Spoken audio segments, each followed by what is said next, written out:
Good morning everyone. আজ সকাল থেকে ব্লগটা স্টার্ট করছি। তো ওদিকে মেয়ে দুধ বসিয়ে দিয়ে মাসের বাজারগুলো তুলছিলাম। অনেকদিন থেকে আনা হয়েছিল কিন্তু তোলাই হচ্ছিল না, জানো তো। আজ তুলবো কাল তুলবো করে করে সময়ই পাচ্ছিলাম না, সময় হচ্ছিল কিন্তু ইচ্ছা করছিল না তুলি। তো এদিকে সাদা তেল সর্ষের তেলগুলো একটু ঢেলে নিলাম। আর ওদিকে মেয়ে ঘুমোচ্ছিল বলে ওরই ফাঁকে এগুলো সবগুলো একটু টুকিটাকি কাজ যেগুলো ছিল সেগুলো করে নিচ্ছিলাম। আর মেয়ের জন্য আজকে করবো একটু ওটস। আর আমি চা খেতে খেতে মেয়ের ওটস বসিয়ে দিয়েছি।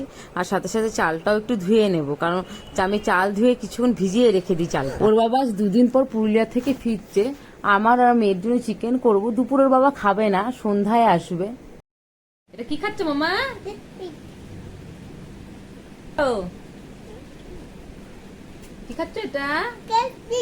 ও বাবা, কেমন খেতে?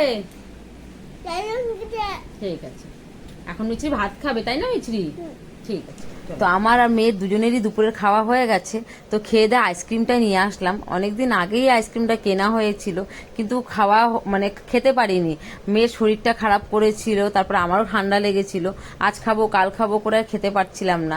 আর মেয়েটা যেহেতু আইসক্রিম খেতে ভালোবাসে, তার ওকেও রেখে খেতে পারছিলাম না। তো ভাবলাম আজকে নিয়েই আসি, আইসক্রিমটা খেয়েই নি। বই নিয়ে আসো মামা। এখন খেয়ে দিয়ে পড়তে বসছে তাই না?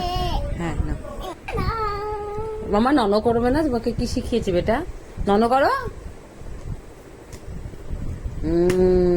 চলো একটু জনি জনি বলো তো।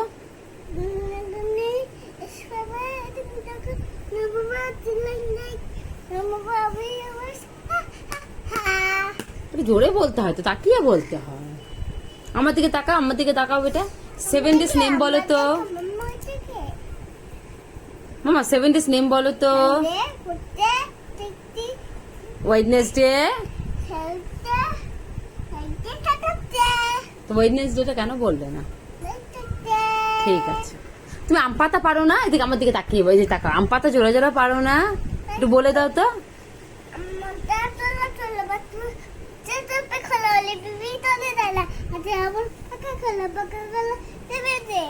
তারপরে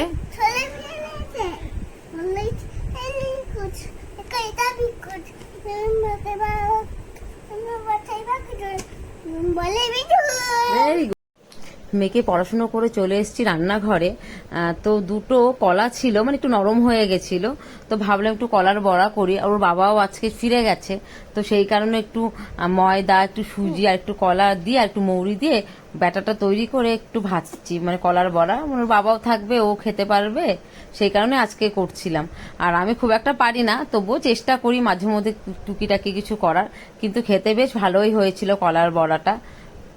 কলার বড়াগুলো যখন হচ্ছিল, তো সেখান থেকে মেয়েকে একটা আমি কলার বড়া দিয়ে বললাম মামা তুমি খাও। কিন্তু আমার মেয়ে নিজে না খেয়ে প্রথমেই বলছে আমি বাবাকে দেব। তো আমি সেই কথাটা শুনে অবাক হয়ে গেছে যে নিজে না খেয়ে বাবাকে দিতে চাই। কার জন্য রেখেছো কলার বড়া? তুমি এটা কাকে দেবে কলার বড়াটা? ও দাদি আসো, যাও তো মুখে দাও, মুখে দাও, মুখে দাও। আমিও একটা কলার বড়া খেলাম, বেশ ভালোই হয়েছিল খেতে। আর এদিকে আগে যেগুলো কলার বড়া ভেজেছিলাম সেগুলো প্রায় শেষ হয়ে গেছে। আর এখন এইটুকুই রয়েছে, তো ওকে একটু দেবো, আমিও কিছু খাবো। তো এতগুলো কলার বড়া খেয়েছে বলে বলছে আমি রাতে দুটো রুটিই খাবো। আর বেশিরভাগ টাইমেও রাতে দুটো রুটিই খায়। তো মেয়েকে এখন খাওয়াতে বসছি, সাথে একটু টিভি দেখছিলাম বসে বসে। তো আজকে ব্লগটা এখানেই শেষ করছি, দেখা হচ্ছে নেক্সট ব্লগে।